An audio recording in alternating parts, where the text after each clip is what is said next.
Am I live? I am. Hello, everybody. Cheers. Welcome to Noir at the Bar.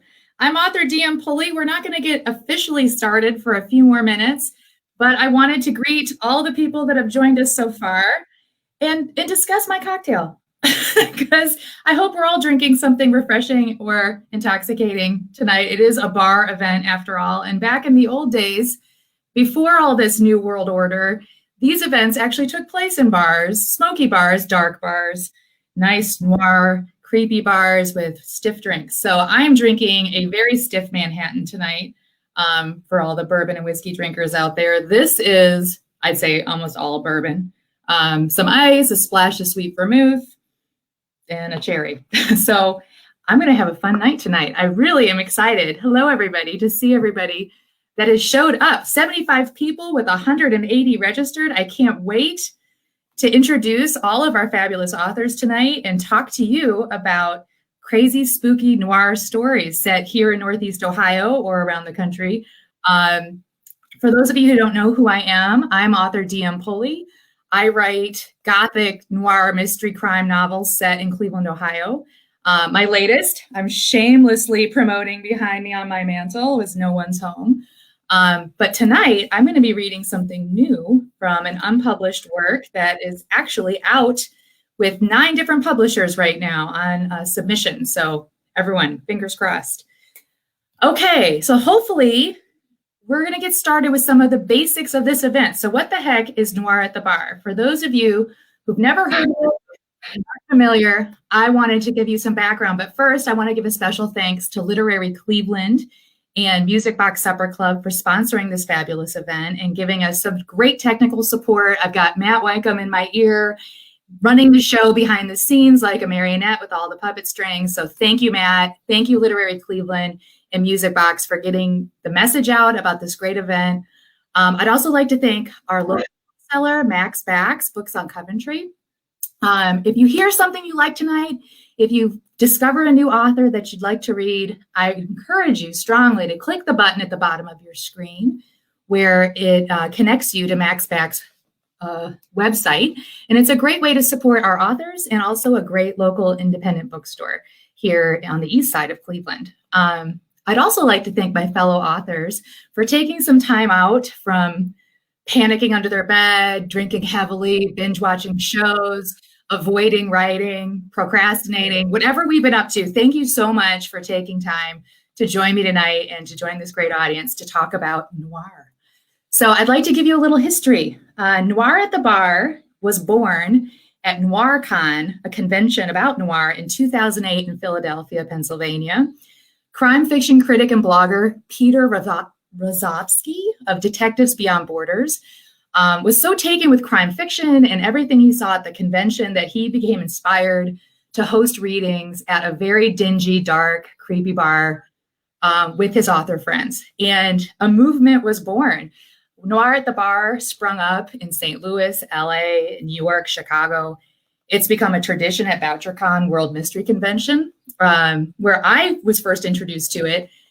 When I was first published, I got to go to BoucherCon, the biggest mystery convention in the publishing industry. And I was so jealous of every cool writer that got to get up in the bar and tell a really wild, raunchy, sometimes funny, always creepy, interesting story about crime, murder, and mayhem. So obviously in recent months, things have changed. We're not meeting in an actual bar, but you'll find if you Google Noir at the Bar, that the event has moved online. There are groups in Queens, there are groups in LA, Chicago that are promoting and doing these events sometimes more than once a week. So if you like what you hear and you're interested in crime fiction and you want to know more, I recommend you look into it on Facebook, on social media, on the internet, and find a Noir at the Bar featuring some authors you might admire. Some of my favorite authors have read, including Megan Abbott, S.A. Cosby, who else? Jess Laurie just read, interestingly enough. It was fabulous from her book, Unspeakable Things. Matt Fitzsimmons, Matthew Iden. A lot of my friends have had a chance to read, and I'm so excited to be able to do that now. I need to take a drink, though, because I feel like I'm speaking too fast. So hold on. Cheers to all of you. So Before I start my reading, I wanted just to discuss briefly what the heck is noir. According to Merriam-Webster, noir is a genre of crime fiction featuring hard-boiled, cynical characters and bleak, sleazy settings. Like, how great is that? That's a more classic noir definition. In decades since the 30s and 40s, the genre has changed and evolved. I didn't realize that I was actually writing in the genre of noir with this sixth novel that I'm about to read an excerpt from until I was about halfway through writing it. What gave it away were scenes and characters like the one I'm about to read. So if you'll let me, I'm going to read you a few pages from my new novel, If They Find You, which, again, hopefully will hit your bookshelves sometime soon. It's out with publishers now. Okay. Detective Fagan, Cleveland Heights, Ohio, December 5th, 1969. The call came in at 3:16 a.m. Gil answered, Fagan. Who is it? His wife bolted upright in bed next to him, clutching her neck. Death in the family was always her first thought. Her second was their son, no doubt. Gil waved a hand to shut her up as he listened to the dispatch on the other end. Yeah, I'll be there in 20. He hung up the phone. Gil, what happened? He could feel Eleanor's worried eyes needling the back of his head. Everything was a panic with her, and after 26 years of panic, it took all his effort not to snap. Some woman got shot in Indian Hills. He lumbered out of bed, pulled his trousers off the standing butler. No time to shave. He pulled on a shirt and tie and finger-combed what was left of his hair. Euclid PD is asking for an assist. Oh, that's awful, she whispered. I was always awful. Everything about Gil's job as a homicide detective was awful. He flipped on the bathroom light and gargled some mouthwash. The tiny mirror told him what he already knew. God, he looked like shit. Hon, I need some more starch in these damn shirts. Eleanor answered in the voice of his mother. Do you want some eggs, sweetie? You really should eat something. He heard her roll her fat ass out of bed and waddle into the kitchen. Just some coffee, he muttered after her, knowing better than to stop her from helping. How the hell a cute young thing like the girl he'd married had become such a damn hen, he couldn't quite figure. Mostly he blamed the kids. Speaking of which, hey, you seen Evil lately? He asked, shuffling into the kitchen. You know I hate it when you call him that. She slapped the coffee pot onto the stove for emphasis. His name is Peter, and no, I haven't seen him since Tuesday, and he's not a bad kid. He just needs some guidance and support from you. Gil didn't want eggs. He never fucking wanted eggs, but the damn hen couldn't help herself. He pushed past her to grab a mug and poured himself some coffee before it was even done dripping. The boy needs a warden is what he needs. Eleanor slammed down the pan, her face red and twisted up to cry. If you ever did anything besides yell at him, maybe things would have been different. Pulling up to the modern split level on Ottawa Drive 10 minutes later, Gil was greeted by a uniformed cop with a roll of yellow tape. You from Homicide? I ain't the Avon lady, kid. Name's Fagan. What do you got? He got out of the car and scanned the darkened houses of the neighbors. None of them seemed awake.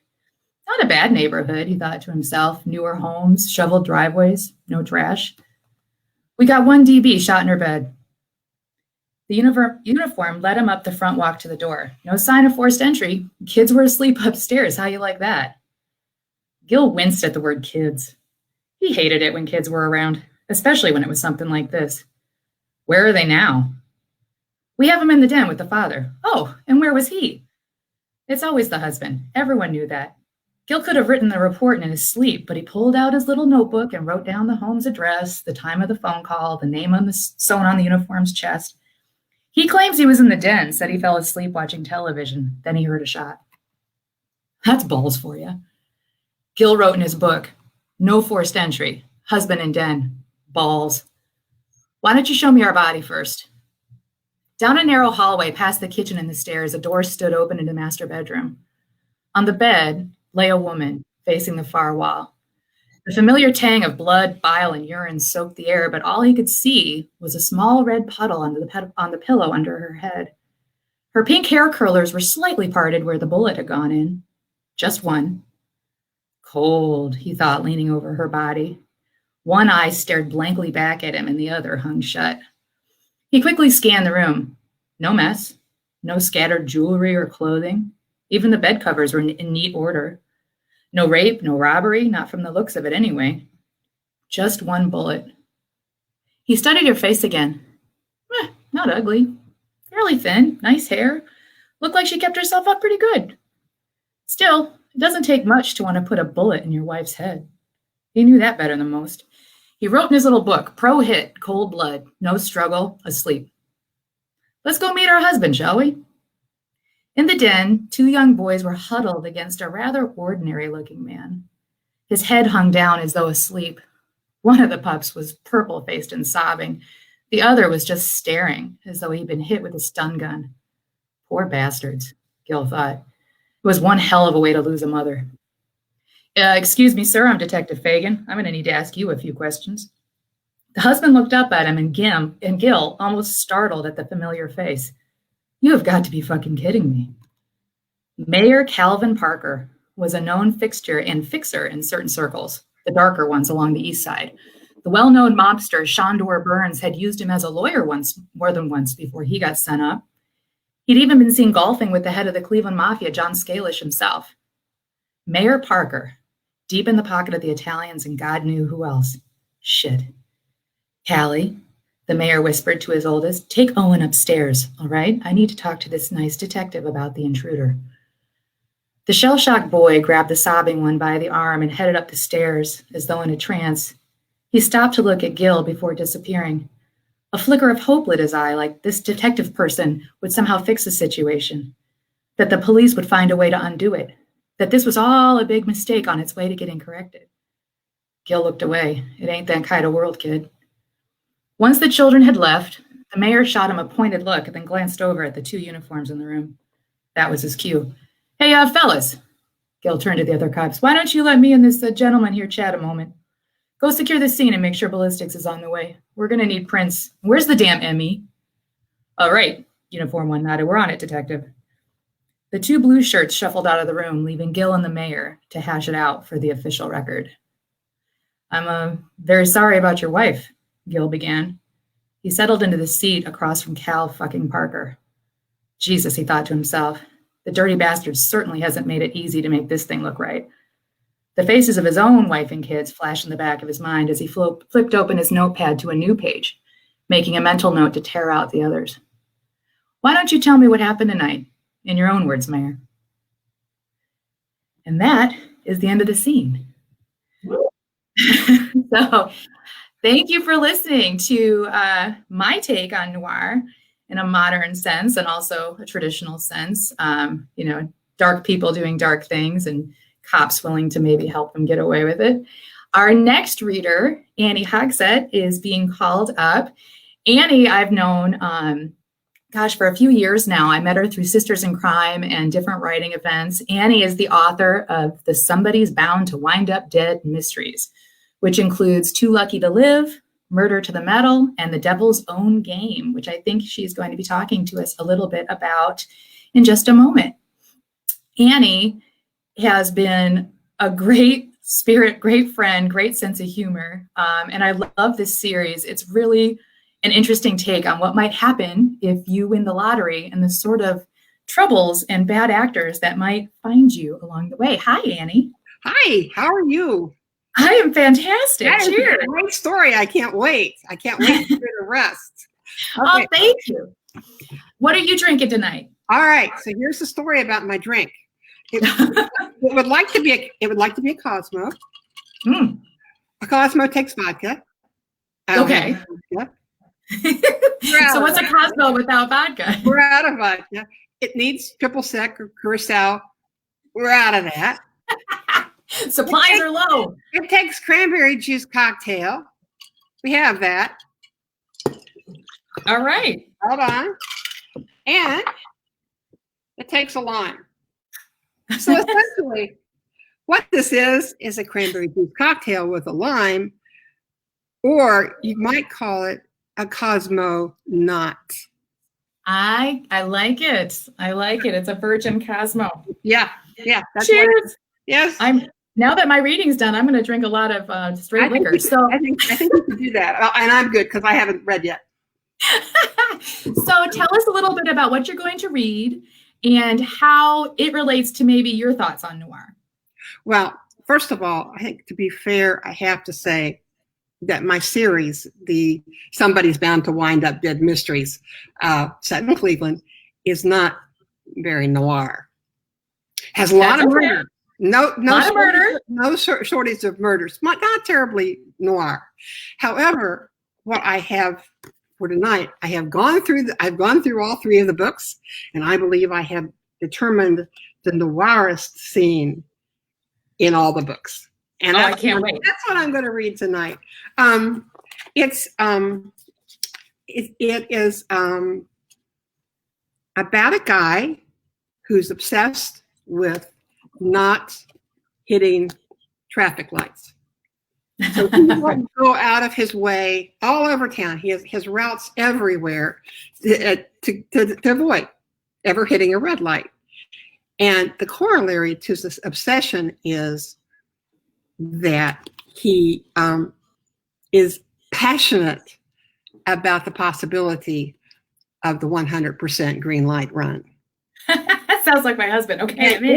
In this scene, he is on the trail of such a run, and he's down at the end of Martin Luther King Drive at 2:00 in the morning, and he has forgotten in his excitement about the job he's supposed to be doing. All right, I can't wait. All right, so here we go. Friday, February 24th. From the passenger seat of the car, following Lloyd, Stan detonated the bubblegum-sized lump of C4 Howard had affixed to the GTO's distributor cap. The explosion was muffled. A thump. A small backfire, maybe. The steering and brakes went stiff and unresponsive. Lloyd's whole attention was focused on keeping the car in control long enough to get it stopped. Then he sat and stared at the bridge ahead, disbelieving, heart hammering in his ears, waiting a beat for his composure to return. His perfect run was toast.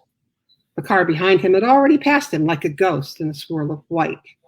Shit. But maybe he could try again tomorrow night. He turned the key in the ignition. Not even a goddamn click. What the? This was bad. No. Wait. Wake up, Lloyd. This was very bad. The package. He was getting back in touch with his assignment. The package. The money. People were waiting. Important people. He needed some roadside service. Pronto. He'd left his cell phone in the console as instructed when he'd gone into the warehouse. He flipped open the lid. What the fuck? The compartment was empty. The flare of headlights sluiced over his windshield, which had already built up a thin coating of snow. Car coming. Should he wait for help? Was that a good idea? Hell, they probably wouldn't stop anyway this time of night. He gave a tentative wave. They slowed. Stopped. Was this good? Was it bad? Should he lock the doors? Okay, let's see. He wiped the fog from the side window. Here were two ordinary-looking guys, nodding, smiling. Good Samaritans. Maybe it was even his pals from the joyride downtown. Lucky they'd been back there. Seen him in trouble. One of the guys, the taller and whiter of the two, jerked open his door. Oh, that was unexpectedly aggressive. Guy put his big hand on Lloyd's upper arm and pulled him up and out of the GTO in one effortless motion. Cold air hit Lloyd like a hammer. Hey, look here. You don't have to. Lloyd's tongue failed him. He couldn't finish a sentence, and it felt critically important that he say exactly the right thing. The other, shorter guy had him by the other arm now, and they were propelling him toward the edge of the creek. Lloyd could hear water whispering and gurgling. He could hear his shoes, and the guy's shoes, crunching the snow. He could hear everything so clearly that the clarity of the sound and the glaze of terror over his brain were interfering with his ability to say this right thing, this critical thing, whatever it was. When they were standing at the edge of the stream, Lloyd could see by the glare from the city, transfused through the milky brightness of the snow-filled sky, that there was a layer of jagged ice at the edges of the water. It came to him then what he should say. "I have money," he blurted, filled with hope. "I have money in the car."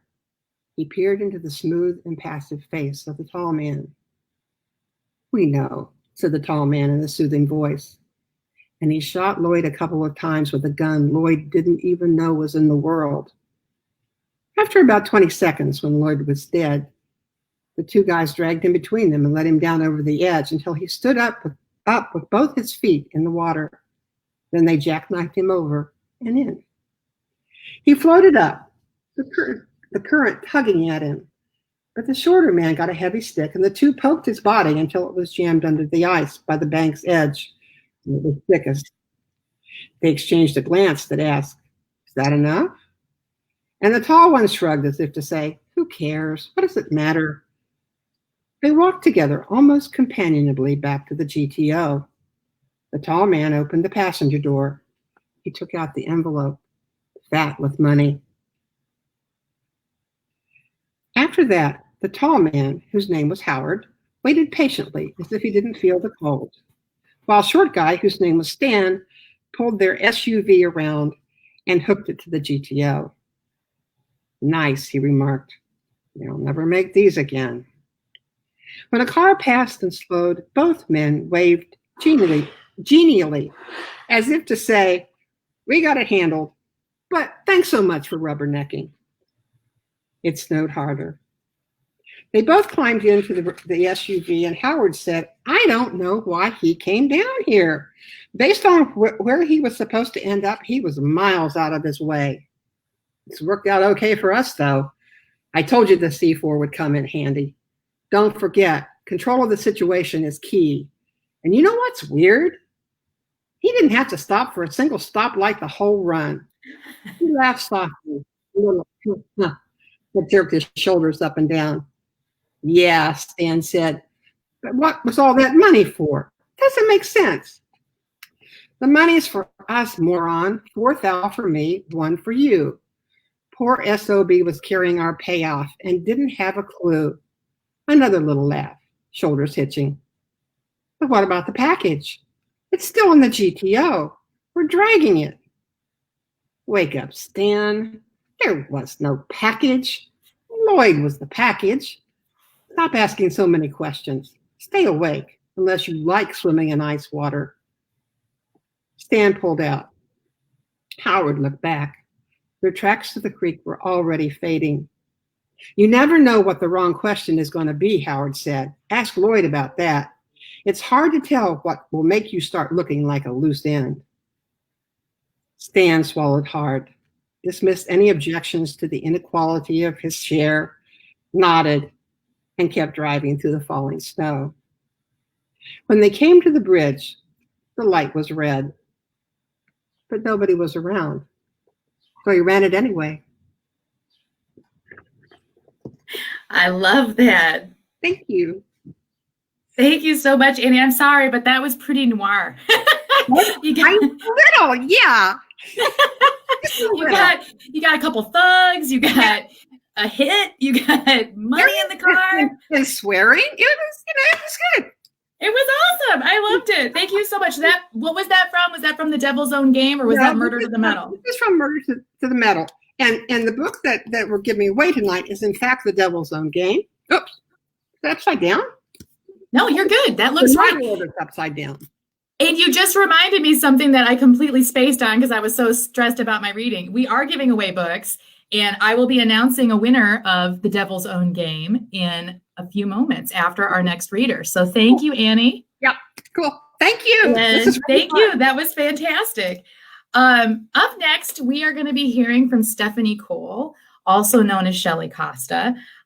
Stephanie Cole is the author of a new Tuscany-set mystery, Al Dente's Inferno, out of Berkley, that debuted in February. And the next one in that series, Crime of Ancient Marinara, comes out in January of 2021. as Shelley Costa, which is how I met her through Sisters in Crime. She has published several novels, including You Cannoli Die Once, Basil Instinct, and Practical Sins for Cold Climates, as well as A Killer's Guide to Good Work. So Shelley has been around writing under Shelley Costa and Stephanie Cole for quite some time. I love her work. She's written both cozy mysteries and more hard-edged, straight-up traditional mysteries. I think because there's food in the title, I would guess that this next one we're going to hear about is going to be on the cozier side. And I just love the idea that a cozy mystery can have a noir edge. Because, you know, the idea of a cozy mystery always fascinated me. It's like an adorable murder, like something fun. I love the fact that it's always writ small. It's always set in an interesting community full of great characters. But let's face it, people die. So Shelley, and also Stephanie, would you prefer to be Stephanie or Shelley tonight? Shelley. Okay, so Shelley, tell us where you think noir might come out in a cozy mystery like the one I believe you're going to be talking about.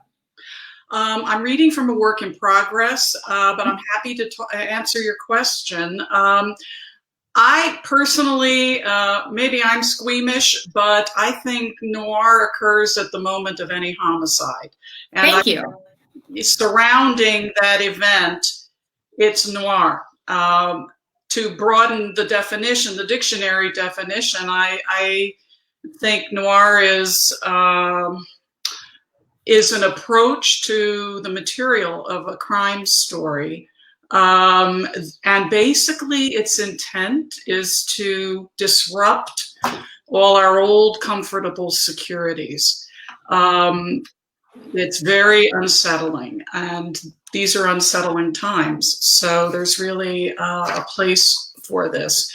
The new work as Stephanie Cole is more of a cozy mystery, although I think I keep it a little onto the traditional side. And what I'm reading from tonight is a work in progress called No Mistaking Death. And it's set in a town in southern Ohio. And I'm going to be reading the opening scene. I love this, and thank you for your background. If I'm remembering right, you taught literature for a time, didn't you? Oh heavens! I taught fiction writing, screenwriting, creative writing. You see the pattern here at the Cleveland Institute of Art. Great student body. They're artists, so this is just, you know, how they function, and they had a lot of stories to tell. And I've taught literature too. So my drink is my go-to Pinot Noir. I opened a new box. This is what I love. Although I've been known to enjoy vodka drinks that Kylie Logan has mixed for me. So maybe she's talking about one of those later. Anyway, this is the opening scene from No Mistaking Death. He's wheezing hard, and I wonder what I can say to him that he'll trust just long enough to die. I could tell him I believe no one has died in the Beaumont Mission House since Father Beaumont himself, which must have been almost 300 years ago, but he might take it the wrong way, and besides, I like to be sure of my facts. The place is empty. It's always empty unless you count the card table and chairs, and only one shaded overhead light is on. I pat him in a caring way, but what I'm wondering is whether the Kroger will still be open after he's dead, and what a nuisance it will be if I can't get that pound of coffee. I smile just to seem encouraging and guide him over to one of the folding chairs. As he stumbles into it, he looks at me with fearful eyes and pulls an inhaler out of his pocket. His pants are brown gabardine, and his jacket, which I unzip for him, is green wool. If he knew he was going to die, he might care more about his appearance, but even so, nothing short of real medical aid could correct those purple lips. I got man for the inhaler before he can use it, telling him with what I hope sounds like urgency that when I call for an ambulance, I need to tell them what medications he's presently taking. We have a great EMS response time here in Carthage, I lie, the 7th best in the entire state, which sounds plausible, not too high, not too low. He nods, the damn fool, and grabs my arm hard. His teeth chew the air. His upper lip pulls back. I get a whiff of urine. Over the sound of the wheezing, I tell him to hang on, show him I'm holding the inhaler tight and leave quickly. Outside, I drop the inhaler into my pocket, then lock the door in case he gets a sudden infusion of either air or brains. The building is set well back from the empty streets, so in the cold night, the wind is still. And I swear I can hear the chain creaking that holds the wood sign over the bar just a few doors up. For once, as I lean against the locked door, I regret not smoking. It must be a pleasant way to pass a death watch. From inside comes a crash, so I sidle over to the front window. He has fallen off the chair and lies twisted on his back like some kind of wreckage. When I go back in to clean up the footprints, I wonder whether I should also put away the chair, but I'm undecided. From where I wait outside, I watch him stiffen a few times. Turn off the light, I remind myself, clean up the footprints, remember the padlock, that should do it. And I stand still as his eyes fly backwards. I could swear that he's looking at me, so I hold up the inhaler and tap my wristwatch, holding up 2 gloved fingers at him. I think maybe it conveys the ambulance is coming soon. Then I think maybe he doesn't see me at all. Another violent twist and he sends himself straight onto his stomach. I watch as long as I can for anything else from him before I head back inside. Light, mess, padlock. First checking my watch. Just past 10. I shake my head, sighing. Too late for the croaker. Thank you. Is that a standalone? What was that work in progress? Well, it's what was that work in progress? You get that narrative voice. It then switches to the voice of my heroine / narrator / sleuth. And it's, well, no, actually, it's a very soft-boiled female PI. So a departure, and she comes to this town to kind of figure out a relationship with this very old friend and investigate the crime. So that's what that is. I loved it. Do you want to talk about the book you're giving away this evening for just a second? Sure. This is Dente's Inferno, as Stephanie Cole. This is a Berkley series, a new Berkley series. It's the first in the Tuscan Cooking School Mystery Series. So it's not set in Southern Ohio. It's set in outside Cortona in Tuscany. And she is hired, she's 29 years old, a professional chef who is hired to design a cooking school at the villa of a world-renowned chef. And needless to say that when she arrives, nothing is the way it's been represented, and murder ensues. Oh, that's wonderful. Well, thank you. And I love that we got to hear a work in progress, something that you're working up. Opportunity. No, I absolutely loved it. And because I'm a little behind on our giveaways, I'm going to announce real quick that Aaron King is the winner of Shelley Costa's or Stephanie Cole's book, Al Dente's Inferno. And Lydia Lax is going to be the winner of The Devil's Own Game, which is given away by Annie Hogsett. So please stay tuned and please email Literary Cleveland at info@litcleveland.org for instructions on how to claim your prize. So far we have 2 winners, Aaron King and Lydia Lax. I hope you're listening. Thank you so much. And thank you, Shelley. That was wonderful. Up next, we are going to be talking with Abby Collette, who also writes as Abby Vandiver. And I met Abby, I want to say a year or 2 ago at a book conference, and I've just been in love with her and her writing ever since.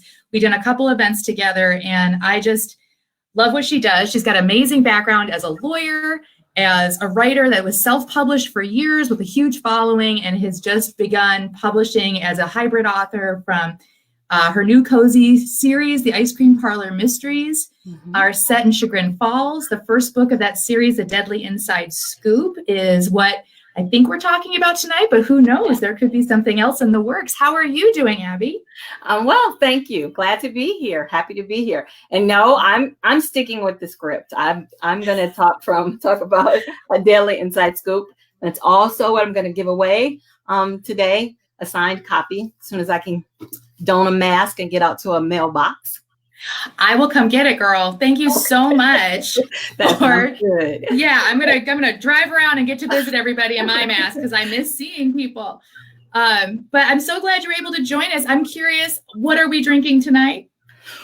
Well, I don't do noir, and because I write cozy mysteries, and I don't drink, but I'm here nonetheless. And I have orange juice, cranberry juice mixed with a strawberry inside and some ice. Cheers. So, that sounds delightful and refreshing. Yes. I love it. And I agree with our last reader, Shelley Costa / Stephanie Cole, that there is a little touch of noir in every story that involves murder. I'm sure you agree, but I can't wait to hear what passage you chose for us tonight. Well, actually, so I kind of tried to pick out like Annie, something that was noir-like. And then like Shelley, I picked kind of the murder scene when the murderer is caught. But I'm also like you. I wrote noir, I guess, in a couple of short stories and didn't know I did that, actually. I was trying to find if I wrote noir a while back. Someone asked me about it and I thought, no. And I looked up the definition and I thought, oh, I did write a story like that before. But I couldn't say it. Yeah, but I didn't. I'm not reading it tonight. And it's as you said, these stories are about murder. So what's more noir than killing someone off? Someone has to have some kind of deviant behavior and bad thoughts in order to do that. So even if it's funny and involves charming, wonderful people like you, exactly. So I can't wait to hear. Right, cozy mysteries are a place where you want to live and neighbors you want to have, all except for the murder. And in my book, it takes place in Chagrin Falls. And I know we have a lot of people listening, but a lot of us, we're in the Cleveland area. So that's a suburb of Cleveland. It's the first time in a long time that I wrote a book that actually takes place in a real town and not a fictional town. To set it up a little bit, there is a ice cream shop that my protagonist manages. It's a family ice cream shop. They've had it for generations.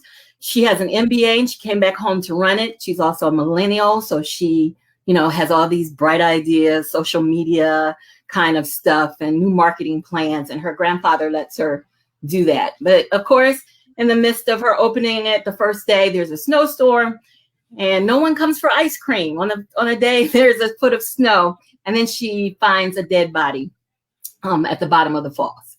So this is from the end of the book. I probably should have did something more in the middle because it'll give it away, but I hope you'll enjoy it.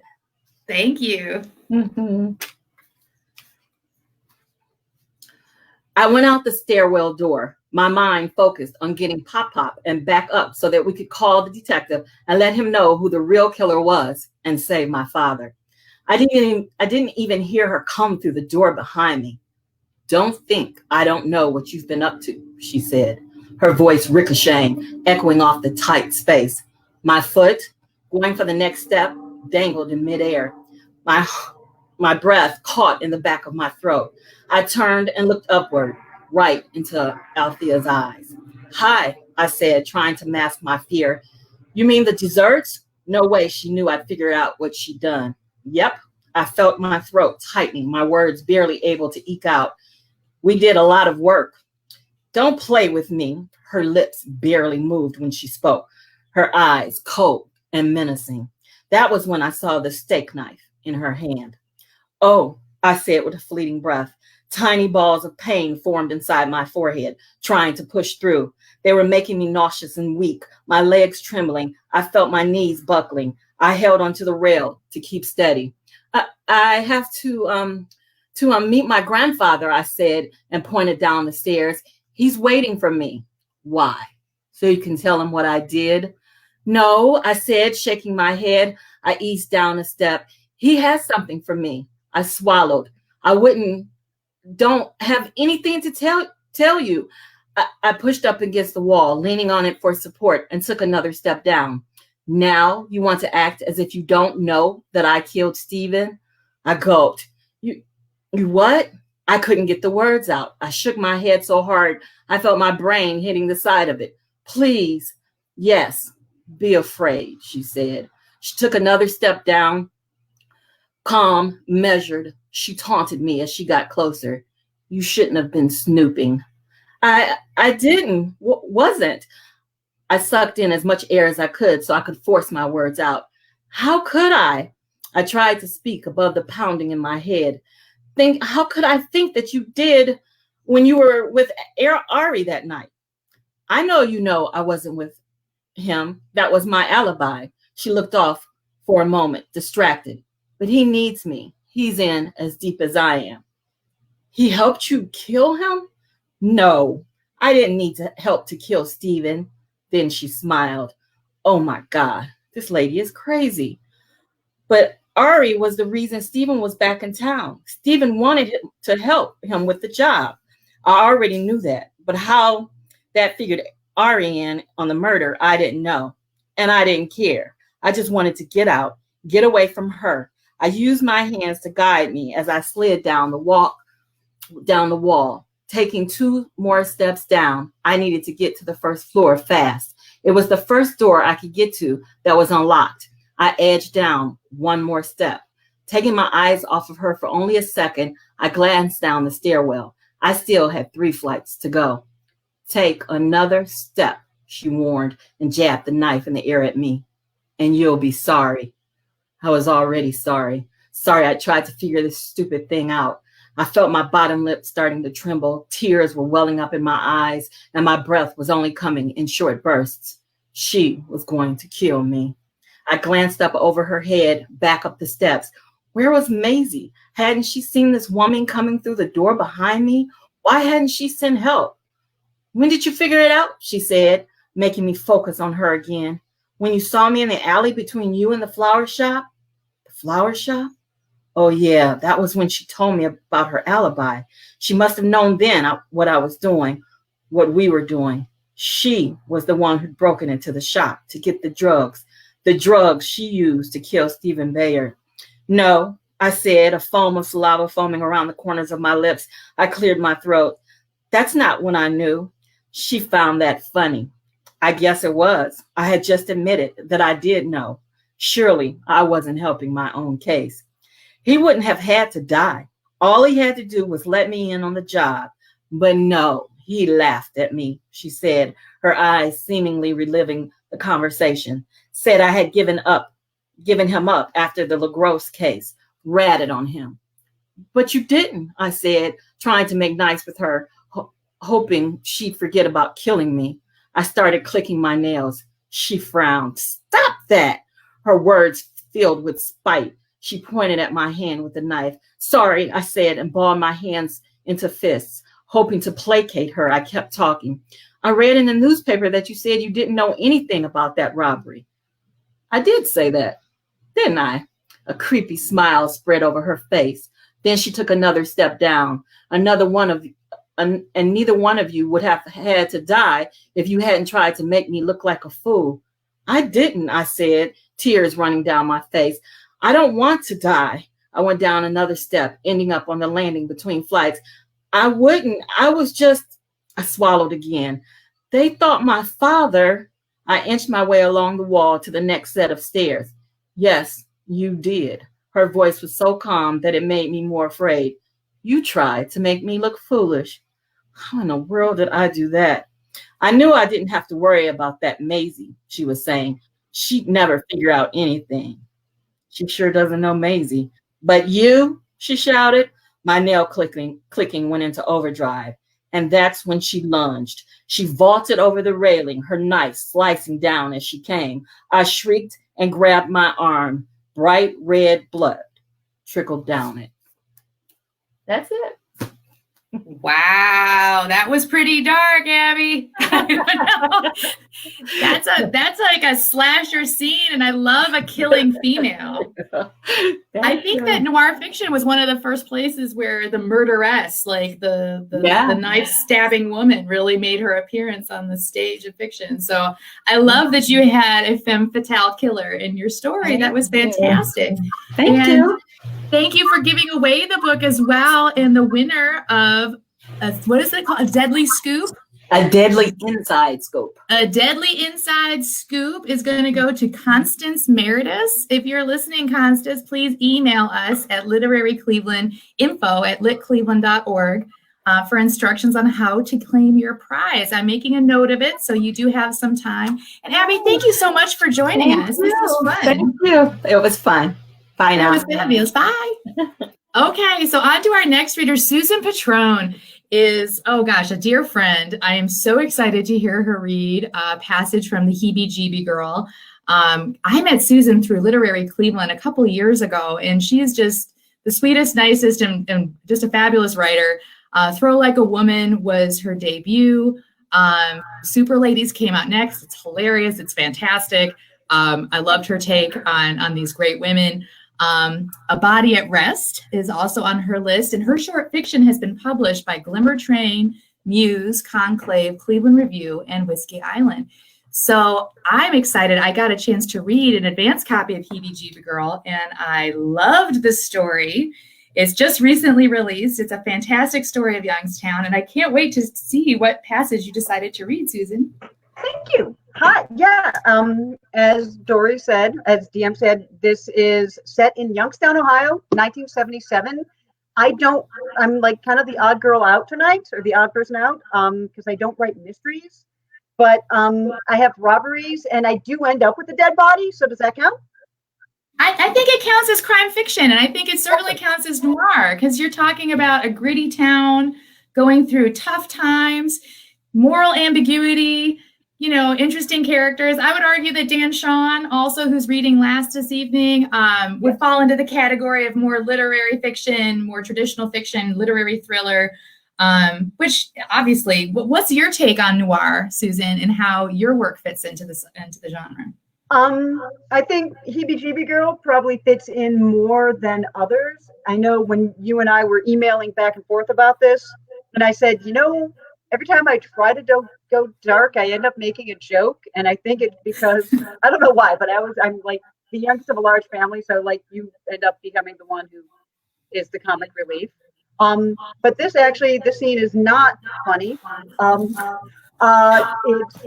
The Heebie-Jeebie Girl is told by 4 different voices, one of which is the city of Youngstown.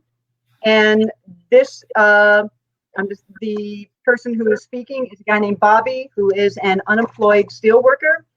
And he and his friend Salazar are planning a scam to rob an old woman of her lottery. What could be more noir than that? I'm interested. Okay. I'm ready. Let's go. All right. Salazar picked me up in my house in a white van. He said he borrowed it from a friend. We're both supposed to wear navy blue pants with the gray work shirts to try and make it look more like a uniform. The only navy pants I have go with the one suit I own, the one I wore to the wedding with Denise on our first official date. The suit pants were too small now, but I found an old pair of black pants from high school. It was close enough. Without a belt, they looked enough like a uniform. Salazar and me didn't talk much in the car. We had agreed that I would be the one to do most of the talking with the old lady because of Salazar's accent. The drive over there was worse than when we went to burn down the house, because this time I knew what I had to do. I had seen this lady, and it was broad daylight, and I had to talk to her. We weren't hiding in the darkness this time, and it was all my idea. Audubon Street is like the rest of Smoky Hollow, not a rundown. Obviously, if the Tip Top Tavern is one of your neighbors, you aren't living in the Ritz. The houses are all as neat and tidy as people with no money can make them, but still, it's a pretty sad neighborhood. Salazar parked on the street in front of the house. It was early enough that the Tip Top was closed and there wasn't anybody on the street. We had a clipboard with a bunch of papers on it to make it look more official. My whole body was trembling so hard I could barely pick up the clipboard. Salazar must have noticed because he said, "Robert, do not worry. We are not here to harm anyone. The woman, she has won all this money. She did not have it last month, and she was all right, yes? And she will be fine if she does not have the money next month. I didn't know if that was true or not. Maybe the lottery money was the only thing keeping this old lady from having to eat dog food. Once in high school, we did the Music Man, and I was in the chorus because they needed more guys and because I really liked this girl named Maria Santiani, who was one of the Piccolo ladies. The director always said we had to pretend to be somebody else, to really believe we were these individual people who lived in River City, Iowa, and who were worried about their kids hanging out in pool halls. I decided to do the same thing now. I decided that Rory, the guy from the water department that I was pretending to be, had just gotten married and his wife was expecting their first kid. I pretended I had gone to Ursuline High School and that I went to church every Sunday and my wife didn't even have to nag me about it. I pretended I was a nice guy whose job it was to give a refund to one of the water department's customers. When we knocked on the door and the same hunched over old lady I'd seen in McGuffey's answered the door, that's who I was. And she believed me. The whole thing was easier and faster than I ever thought it would be. If you act like you're telling the truth, people will believe what you tell them. And if you don't have an accent and talk the way they talk, people really believe you. When I told the old lady that we were there to give her a refund and to check the water meter and the pipes because she had been overcharged, she let us into her house. And when she thought we were there to give her a refund, she didn't hesitate to go right up to this little box up in one of the bedrooms and pull out change for a $50 bill. Salazar watched her as she went up the dark, narrow staircase. She took a left at the top of the stairs. That told us what room she kept her money in. I called upstairs and said real politely, "Ma'am, my colleague needs to turn on the water in the bathroom while I go to the basement and check the meter." Salazar told me later that when he went upstairs, he looked in the door of the bedroom to the left and saw a wardrobe with one of the doors open. That's where he found the money after he turned on the water in the bathroom. I went downstairs to the basement and pretended like I was Rory, the water department guy, checking the water meter. The basement had a concrete floor and 2 wooden pillars. The floor is so clean you could probably eat off of it. There was a short clothesline running from the wall to one of the pillars, and I saw a couple of men's shirts hanging on it. I thought the old lady was a widow and figured we were lucky no one else happened to be around. I called upstairs and asked the old lady to come down for a minute. My job was to keep her in the basement so Salazar could search the bedroom for the money. I looked at the meter and tried to make up something about how to read the meter and why it overcharged her. I started looking at all the pipes and saying things like, "Have you noticed any leaks? And how's your water pressure?" I kept trying to be Rory, the good guy, instead of Bobby, the guy who was robbing her. At one point, the old lady asked where my coworker was and said she wanted to go back upstairs. She headed up the basement steps, but I reached out and grabbed her arm to stop her. It wasn't hard or mean. I just took her arm like I was trying to help her cross the street, like a Boy Scout. Some Boy Scouts aren't supposed to rob people. I couldn't stop thinking that everything I was doing was wrong. Never thought of myself as a bad person, but I was doing a really good job of being bad. When I put my hand on her arm, I thought maybe she knew something was wrong, that we were lying. I didn't know if Salazar had found the money yet or not, but I said, "Okay, well, everything looks okay down here." And everything would have been okay, except right at that moment, Salazar yelled to me. He didn't say my name, and he didn't call me Rory. He just yelled something that sounded like, "Papa!" I don't know why he yelled that. He's always the one who's cool and calm, like when we tried burning the house down. I was a nervous wreck, but he knew exactly what to do. He told me later that he yelled when he found the money because there was so much of it. When he yelled, it startled me and I kind of jumped and I knocked the old lady over. So that's all.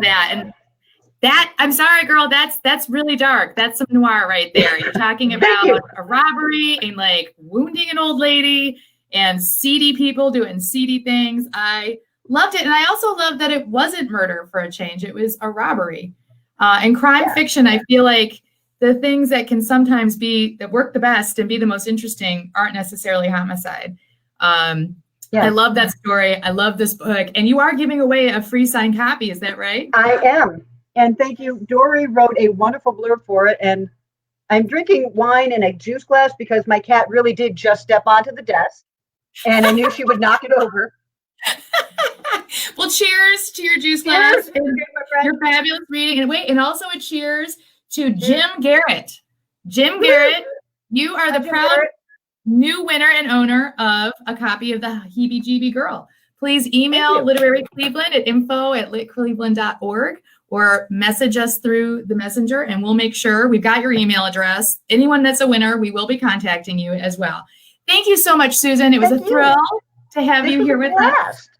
Yeah, so stay tuned. We got 2 more fabulous writers coming up. Thank you so much. Up next, we have, in my estimation, the grande dame of mystery thriller crime writing in Cleveland, Kylie Logan, aka Casey Daniels, who is the author of 63 novels. I'm just going to let that sink in for just a minute. I'm on novel 6, 63 novels. Like, I'm just going to have to drink to that. Including the Jazz Ramsey mystery series as Kylie Logan. The second installment of the series, The Secret of Bones, has just been published by St. Martin Minotaur. As Casey Daniels, she's written several series, including the Pepper Martin books, in which Pepper solves mysteries for the ghosts in the cemetery where she works, which unofficially is inspired by a cemetery I know quite well. It's good to see you, Casey. Kylie, Never cheers. been called Grand Dame before. Thank you. I mean it with all the love in my heart. You inspire me so much because you've seen it all. When was your first book published? When was it? Was it in the 90s? Yes, I chipped it out on a stone tablet. It was 1992. Yes. 1992? Yes. Your career is an inspiration. So cheers. What are we drinking tonight, Kylie? Casey? I'm trying to get my drink on the. Oh, here we go. I decided to lighten it up a little bit, but I am not a mimosa girl. So this is champagne and grapefruit juice, which gives it a nice little tang. So I figured that made it a little more noir. I like it. It's not as sweet. It's got an edge to it. So what are you going to be sharing with us tonight? Well, as you mentioned, the new book is called The Secret of Bones, and that was just out a couple weeks ago. It's the second book in the Jazz Ramsey mystery series. The first book in that series is called The Scent of Murder, and that book is just out in paperback this week. So I'm going to read from The Scent of Murder because it sort of sets up the whole series. And as much as I'm not a noir writer, like we've all said, I think there's a little bit of noir in this scene. So this is the very first chapter of The Scent of Murder. Wonderful. It had rained that afternoon and the sidewalks were still wet. When the last of the evening light hit them, the slate squares reflected Jazz Ramsey's neighborhood. Street lights and the neon signs that flashed from the windows of the trendy pubs, and a watery rendering of St. John Cancer's Church, an urban Monet masterpiece, its edges and bell tower blurred. Even though it was officially spring, the wind off the lake was wicked. Jazz bundled her shoulder-length brown hair into a loose ponytail and pulled up the hood of her sweatshirt, then hunched further into her North Face jacket. She stopped at a corner waiting for the light to change and was pleased when Luther sat down at her side, even without a command. Good dog, she was sure to tell him. At the same time, she breathed in the combined smell of damp earth and the discarded bag from Taco Bell that was crumpled near the curb. To Luther's credit, he ignored whatever bits and bites of Mexican cuisine might still be in the bag. But then he'd been trained to follow different scents. When the light changed, he trotted along when Jazz crossed the street, his pace as brisk as hers. And the way he pricked his ears and cocked his head, she knew he sensed the exhilaration that vibrated from her hand through his leash. Luther knew it was almost time to get down to business.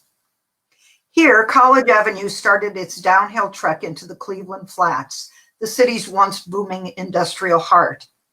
These days, Clevelanders were more likely to work in healthcare or IT than in foundries and factories. But 100 years ago, this was the route thousands of workers took each day from their homes in blue-collar Tremont, it was simply called the South Side then, to the fiery furnaces that produced America's steel. We're not going far, Jazz assured the massive German Shepherd, just to where the new condos are being built.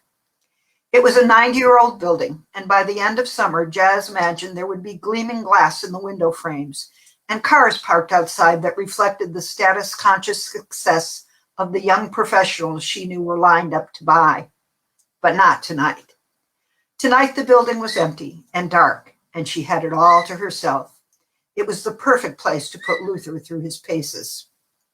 After all, it wasn't easy to find urban practice sites for a human remains detection dog. Jazz stepped into the long, narrow entryway with its row of broken mailboxes along one wall and shut the front door behind her, and the eerie quiet of years of neglect closed around her, along with the smell of dampness and decay, rotted wiring, and musty tiles. She unsnapped the leash from his collar and gave Luther the command she'd devised for all the dogs she worked with, because it was less ghoulish than saying, "Find the dead guy." "Find Henry," she commanded, and she stepped back and out of Luther's way. In fact, what Jazz hoped the dog would do was clear both the first and second floors in record time and head up to the third floor, where that afternoon she'd hidden a human tooth. Like body, bone, and tissue, human teeth contained enough scent to attract a properly trained dog's attention.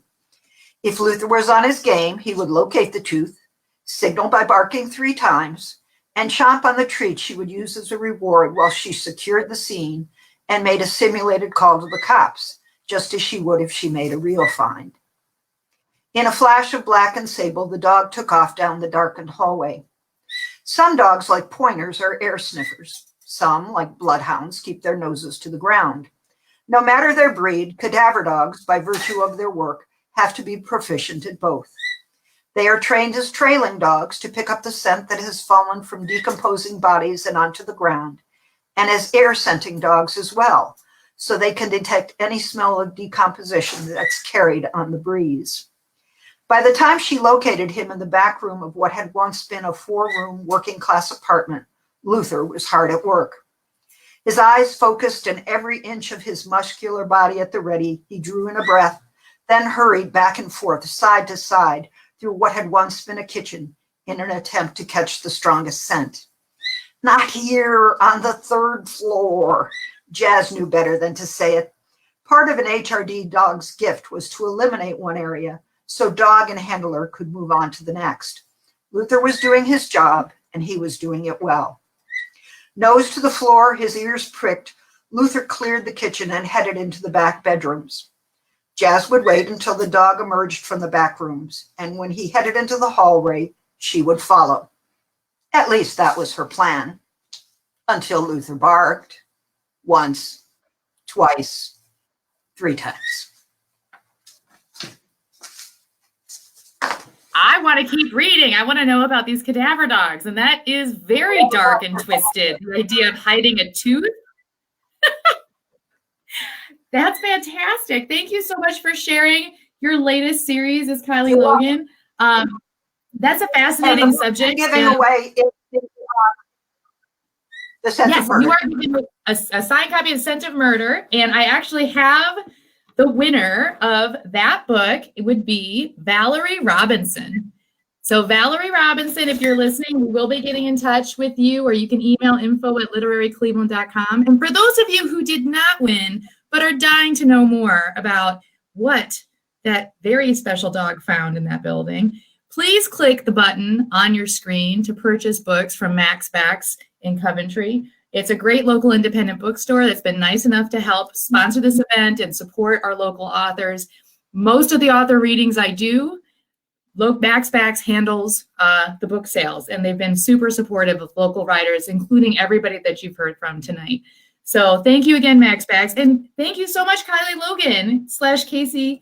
I love what you do, and I can't wait to learn more. Thank you. Bye-bye. Okay, for all of you, we are on to our headliner and last reader.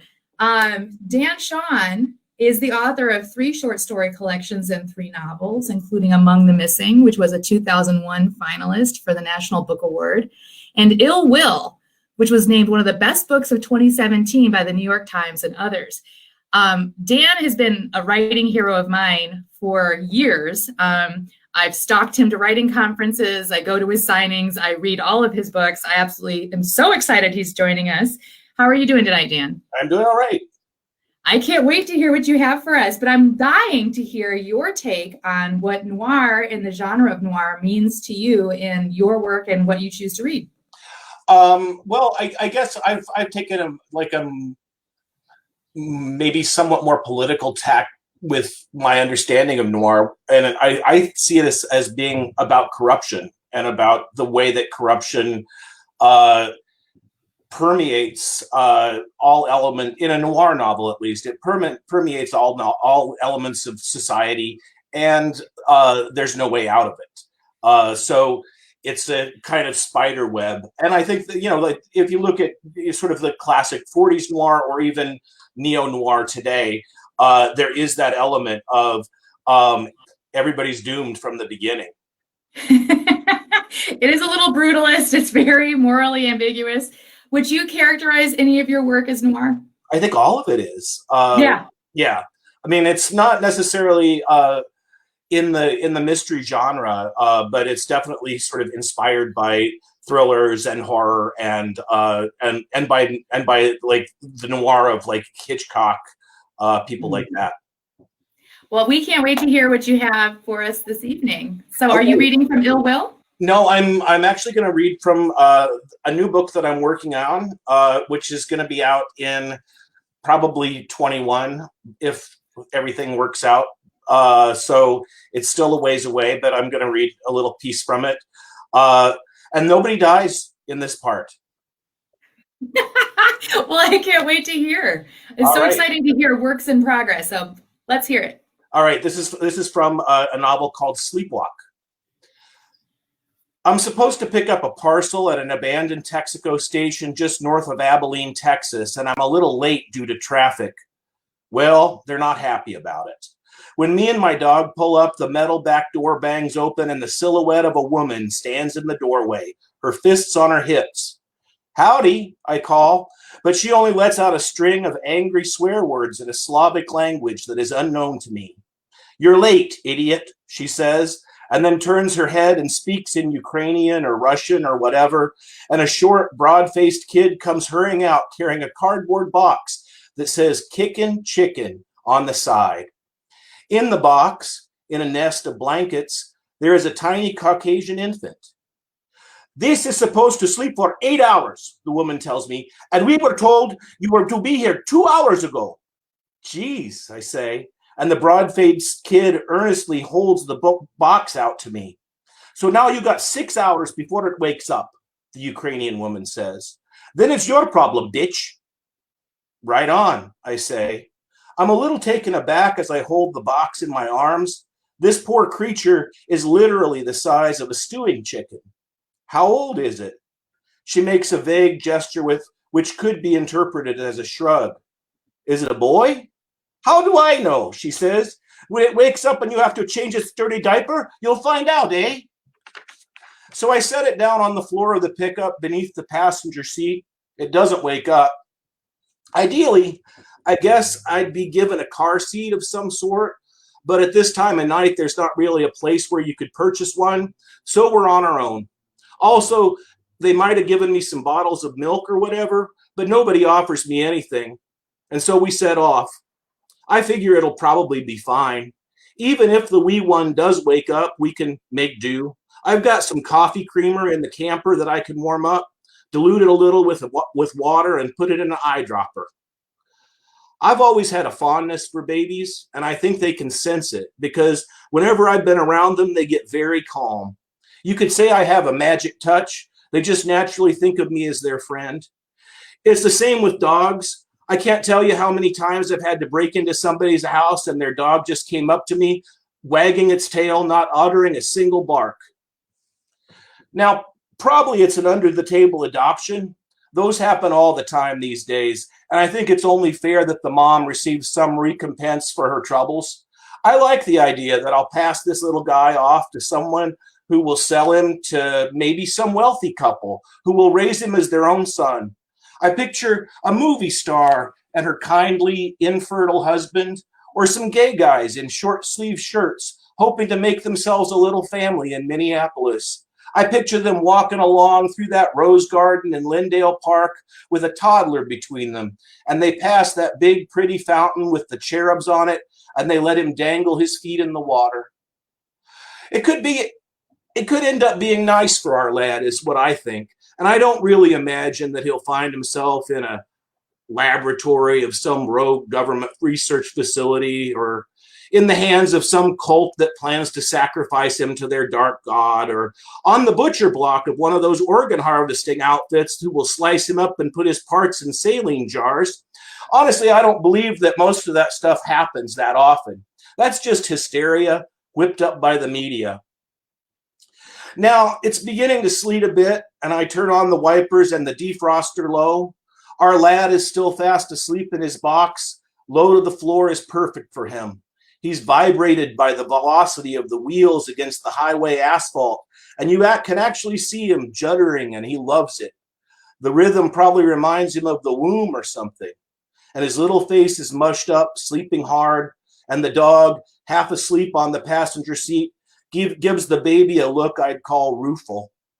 He flares his nostrils, then flicks his eyes to me without lifting his head from where it's resting on his paws. Don't look at me that way, I tell him.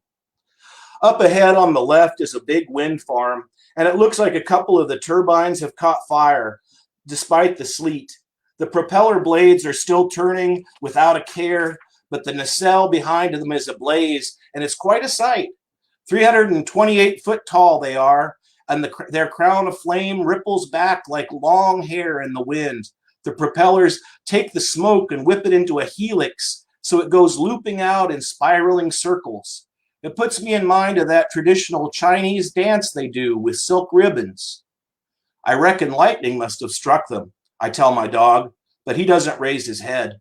He's still disgruntled about the baby being in the place he likes to lay.